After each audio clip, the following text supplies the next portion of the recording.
Welcome back to Financial Therapy. It's not just about the money. I'm personal financial planner, columnist, and financial therapist Rick Kahler. Research tells us that 90% of all financial decisions are made emotionally, not logically. For nearly 4 decades, I've been helping people make better money decisions. So what makes my financial worldview different from most financial experts? I blend the nuts and bolts of financial advice with the emotions that drive making them. Good money decisions are not just about the money. So let's get started with today's episode. Welcome back to another edition. I recently wrote in a column, and I think I repeated it on an interview on South Dakota Public Broadcasting, that we are in the silly season of politics. Nothing unique about that statement. I certainly didn't coin it, but it is very true, especially again this year as we are approaching a presidential election. There are very strong opinions on both sides of the aisle, and a lot of polarization in this country. I don't need to tell you that. And I thought it was interesting and worth talking to you about. Financial Planning magazine posed the following question to 320 financial advisors. They asked, how will the U.S. election outcome influence retirement planning, and what steps are you currently taking? I thought this was intriguing, especially the results of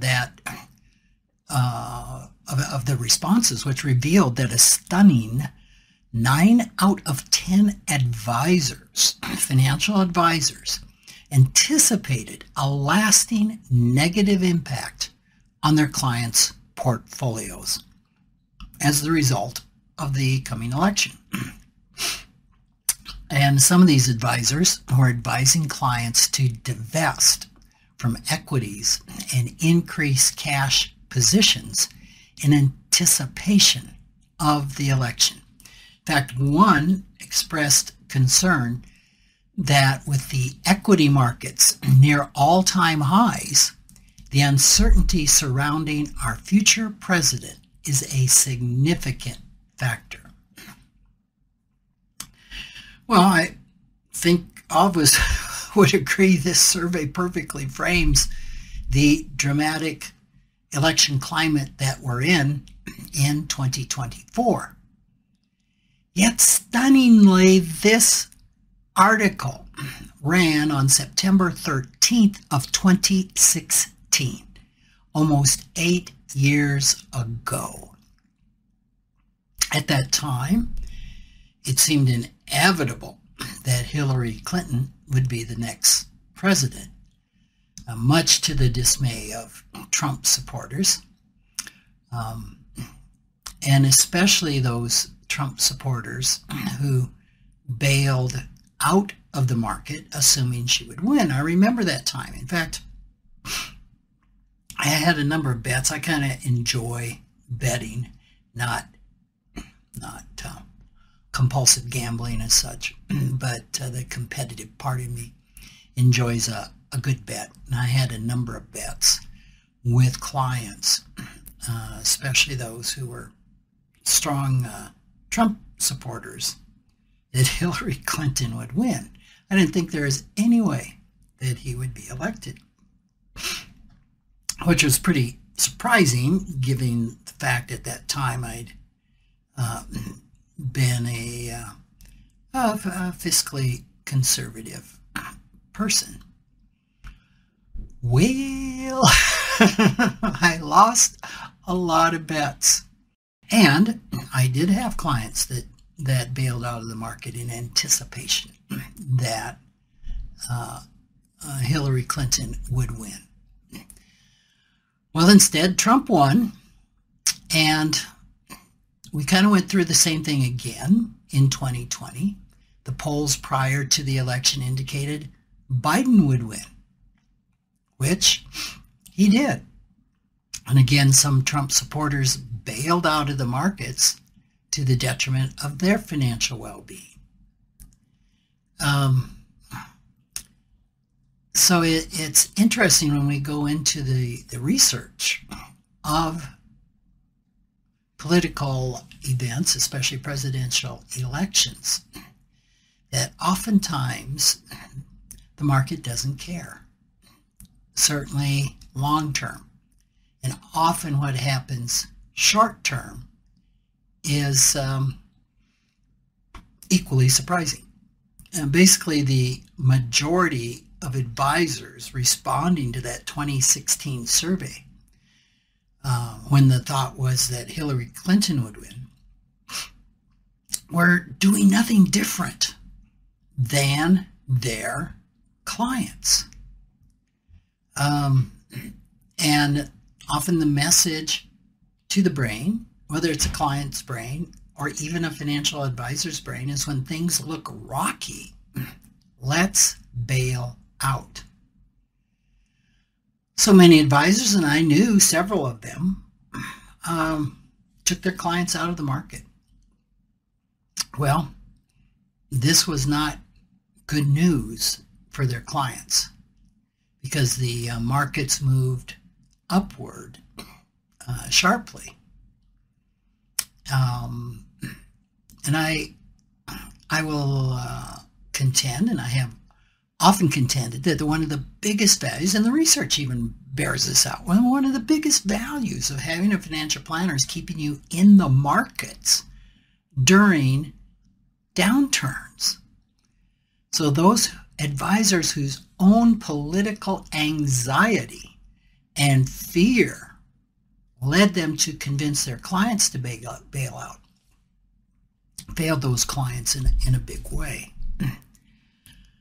So one real takeaway here is that financial advisors have the same brain that their clients do. They do have more education. Some of them have done more work. In therapeutic circles, you would call it countertransference work on the fears and emotions that parts of them can have when markets are declining, the fear of facing clients and telling them that they've lost money, the projection that they have around that. And as a result, some can act very poorly. I remember in 2008, a lot of financial advisors got their clients out of the market in the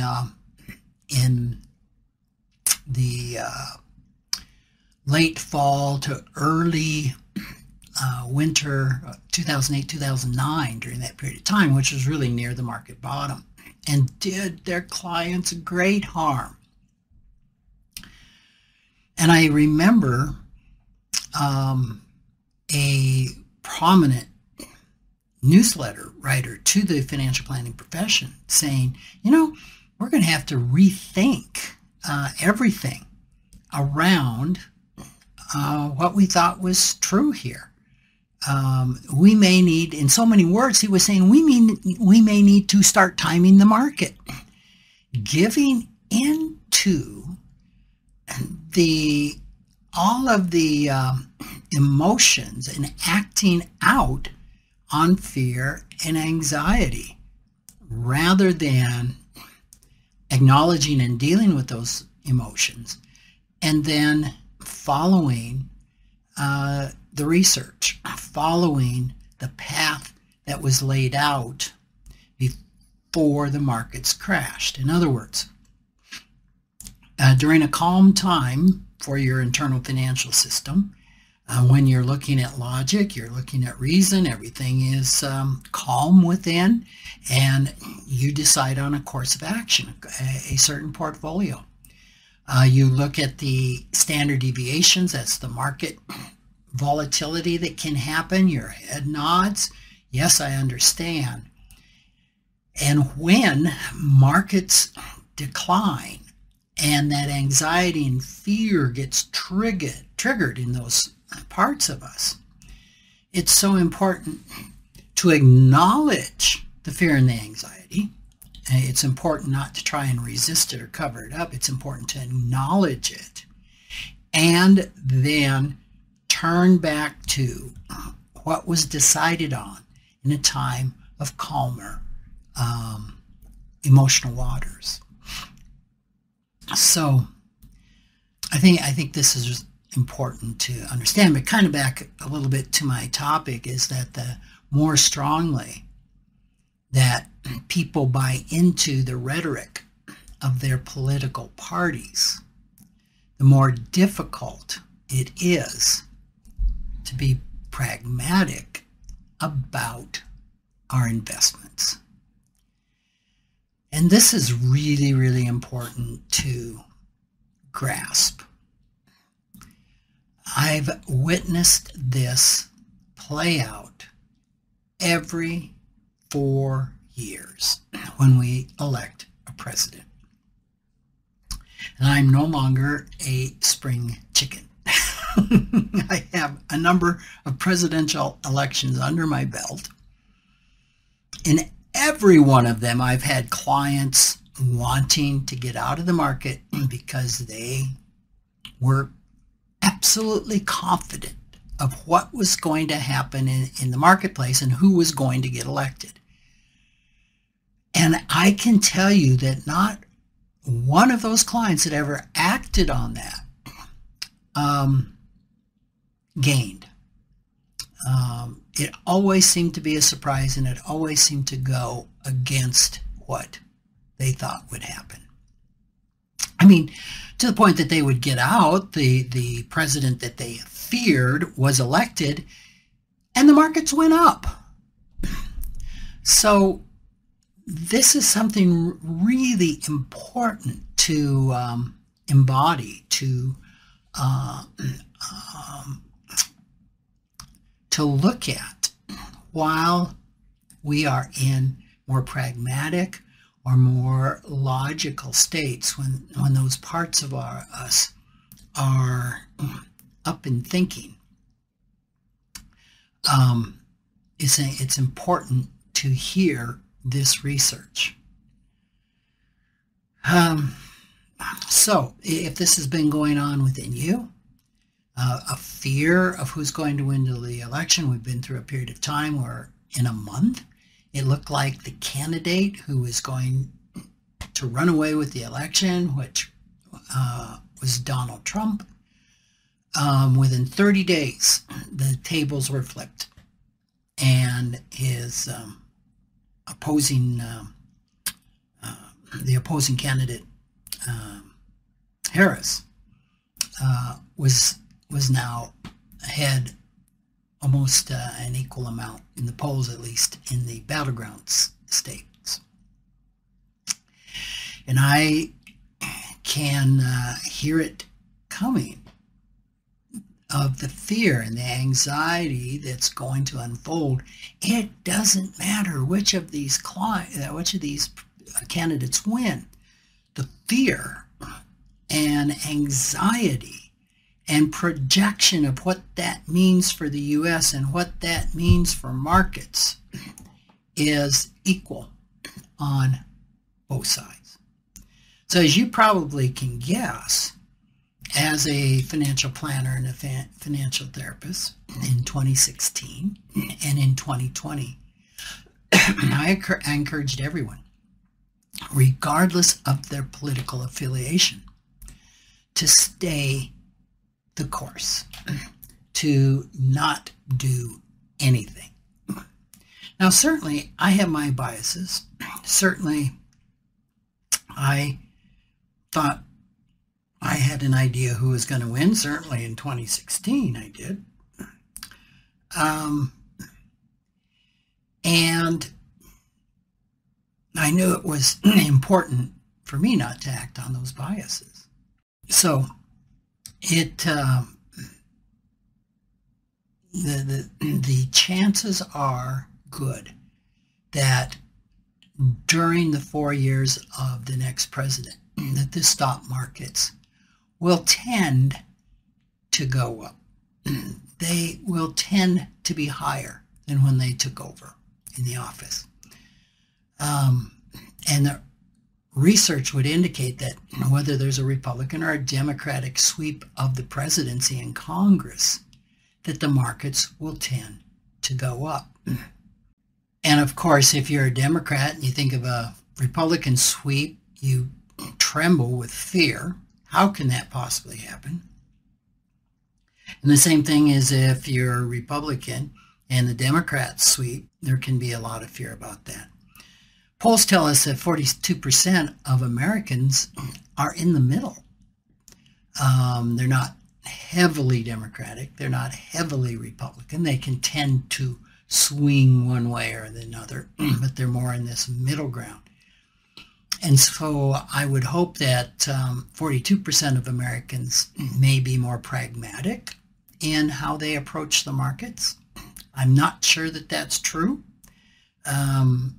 They still have brains and they still can get triggered. And especially if you open your email and read the spam and junk mail that you get with screaming headlines of, a depression will happen if Harris is elected or Trump is elected. I mean, candidate Trump has said we are on the verge of a depression. With things like that, it can sometimes be difficult to keep from anxiety taking you over, parts of you that are very fearful when you hear that and hear that from such an authoritative figure. So going back to history, in 2016, and much to the chagrin of Clinton supporters who feared if Donald Trump would be elected that it would be disaster, the Dow Jones Index actually increased almost 7% between the election day and Trump's inauguration day. And the market continued to rise a total of 19% between his election and the next presidential election day. So it was not Armageddon. It was not bad times. And this, of course, the Republican Party looks back at this and says, well, things were pretty good, weren't they, under Trump? Well, let's look at what happened in 2020. And much to the shock of Trump supporters, the Dow rose 30.5% between Election Day and Biden's Inauguration Day. Since his election, the market is up 22.5%. We've seen new all-time highs on the Dow. So actually, the market has done better, just slightly, under Biden than Trump. Now, this is so hard to hear if you're a Trump supporter. And this was so hard to watch if you were a Hillary Clinton supporter, because we convince ourselves through confirmation bias and all of the fears and the biases that we bring to the table, that good things cannot happen if my party, my philosophy, is not the prevailing party in the White House or in Congress. So the point that I want to make is that neither election brought the lasting negative economic impact on clients' portfolios that 9 out of 10 advisors feared in 2016. Those advisors' clients suffered greatly. They missed out on a total rise of 20% in Trump's, and if they stayed out, 22% so far during Biden's presidency. So just let that settle in a little bit to the parts of you that are so fearful about the, quote, takeover, end quote, of the other party. And certainly you may have a part of you that's saying, well, this time is different. It's never been that bad. When you do research, sometimes that doesn't hold up. Certainly, I'm not minimizing that things aren't bad when it comes to polarization in the country. But our economy and the foundation upon which we are built as a country might be a little more resilient than what parts of us fear that the economy is. So the point that I'd like you to take away from this is that the stock market is highly unpredictable during times like this, just as the events themselves are unpredictable. The best course of action is maintaining a long-term perspective, because over the long term, our stock markets and bond markets tend to go up. Now, there have been times in our history where we've had 10-year, even 15-year really down markets. They're not normal, but they can happen. It's just foolhardy for parts of us to believe that we can time the market, that we can sell high and buy low. And it's a very emotional response. 90% of all financial decisions are made emotionally. And it's important that we have what IFS would call self-energy to manage all of the various parts of ourselves, all of their fears and anxieties, and really bring a sense of calm and courage, confidence, clarity to events like these, and make decisions from a real calm state of being. Timing election markets can lead to missed opportunities and financial losses. So as we enter this time, let the lessons of 2016 and 2020 remain really pertinent within all the financial parts of yourself that are reviewing this data and making decisions about your financial well-being in the future. Can there be short-term market swings? Absolutely. Have we been in a recession? We've talked about that. Absolutely not. Will there be another recession? Absolutely. You've heard me say many times that there's a high probability of a bear market, which is a market that's going down, that drops more than 20%. The average bear market drops 42% from the high. And there's a high probability of that happening during the first 18 months of any president's four-year term. Any president, not just Republican, not just Democratic. And we've had a long run with the stock markets. We've seen the Dow at 40,000. That was a pipe dream back in the 80s. I think there were books written, Dow 40,000, and you're just like, oh, come on. But that means we could have a recession where we see that the Dow dropped to 32,000 to 24 or 5,000. Wow.